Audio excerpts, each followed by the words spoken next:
అందరికీ నమస్కారం. ఒక వ్యక్తిని ఎన్నిసార్లైనా గెలిపిస్తున్నారు అంటే అర్థమేంటి?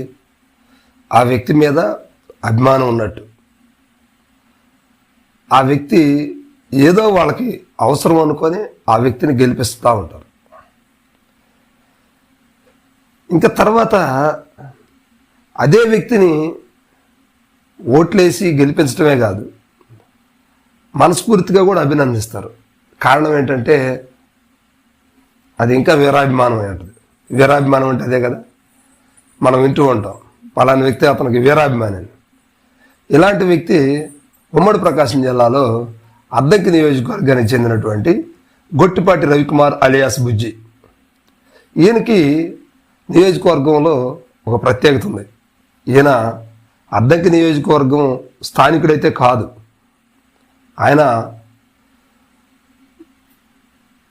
పచ్చూరు నియోజకవర్గం నుండి, అంటే ఒకనాటి మార్టూరు నియోజకవర్గం అని చెప్పవచ్చు, అక్కడి నుంచి ఇక్కడికి వచ్చినటువంటి వ్యక్తి అనమాట.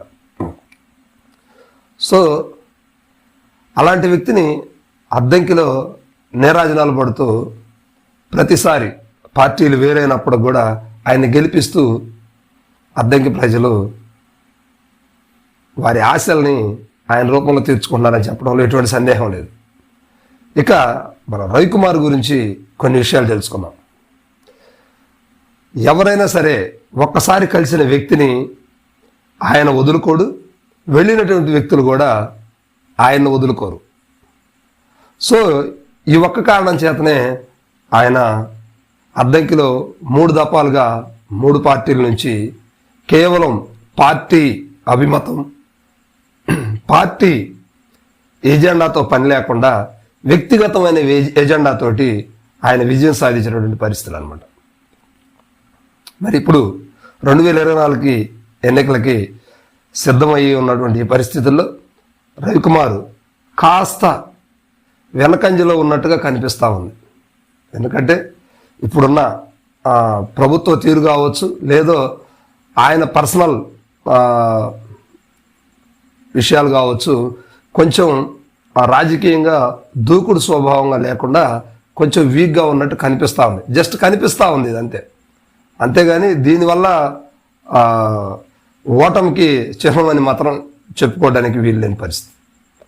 సో రవికుమార్ గత ఎన్నికల కంటే ఈ ఎన్నికల్లో కొంచెం స్లోగా ఉన్నట్టు అర్థమవుతూ ఉంది. కారణం ఏంటంటే దీన్ని రాజకీయ విశ్లేషకులు ఏం చెప్తున్నారంటే, ఒక్కసారి ఎలక్షన్ సమయానికి సింహంలా గర్జించి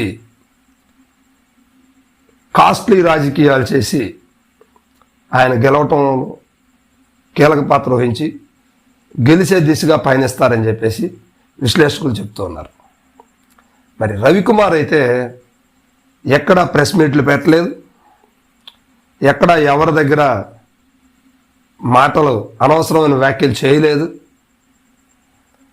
దూకుడు స్వభావంగా ప్రవర్తించలేదు. ఇవన్నీ కూడా ఆయనకి కలిసి వచ్చేటువంటి అవకాశాలు. ఇక ముఖ్యమైన విషయాలు ఏంటంటే, వైఎస్ఆర్సీపీకి అద్దంకి ప్రాంతంలో ఓట్ బ్యాంకు బహిరంగంగా కనిపిస్తూ ఉంటుంది. ఈ బహిరంగంగా కనిపించేటువంటి ఓట్ బ్యాంక్ అంతా కూడా బలమైన వైసీపీ ఓట్ బ్యాంక్ అని చెప్పేసి వైసీపీ జస్ట్ ఊహించుకుంటుంది. కానీ వాస్తవానికి ఇవన్నీ కూడా 100 కోట్లు పెట్టి కొనుక్కొని రాజకీయాలు చేసేటువంటి పరిస్థితుల్లో దాగి ఉన్నటువంటి ఓట్ బ్యాంక్ ఇదంతా కూడా. సో ఈ ఓట్ బ్యాంక్ అంతా కూడా ఏంటంటే గ్యారంటీగా వైఎస్ఆర్సీపీకే పడుతుంది అనేది గ్యారంటీ తెలియదు. సో ఎన్నిసార్లు ఇప్పటికి మార్టూరులో ఒకసారి పనిచేశారు, ఆయన అద్దంకిలో 3 సార్లు పనిచేయగా ఆయన మీద వ్యతిరేకత అనేది 3 సార్లు అయినా కూడా కొంచెమైనా కూడా లేని పరిస్థితి. కొత్తగా వస్తే కొత్త వ్యక్తిని ఆదరిస్తారేమో కానీ ఈ వ్యక్తి మీద మాత్రం ఉన్నటువంటి వారికి ఇబ్బంది కలిగించినటువంటి దాఖలాలు అయితే ఎక్కడా లేవు. సో అంటే కొన్ని పార్టీల వల్ల, కొన్ని విషయాల వల్ల కొంతమందికి ఇబ్బంది కలిగి ఉండొచ్చు. సో దానివల్ల అయితే ప్రాబ్లం అయితే లేదు. ఆయనకైతే నేటికి కూడా ప్రజా ఆదరణ, అభిమానాలు వెల్లువెత్తుతూ ఉన్నాయి. సో ఈ తరుణంలో నెక్స్ట్ గవర్నమెంట్ వచ్చే అవకాశం కానీ ఉంటే రవికుమార్ని ఇప్పుడే అద్దంకి నియోజకవర్గంలో ఓ మంత్రిగా ఓ గొప్ప నాయకుడిగా చూసుకునే పరిస్థితులు అయితే కనిపిస్తూ ఉన్నాయి. అయితే వైఎస్ఆర్సీపీ మాత్రం ఇంకా కొంతమందిని కనుపుకుపోలేదు అనే ఒక వాదన అయితే వినిపిస్తూ ఉంది.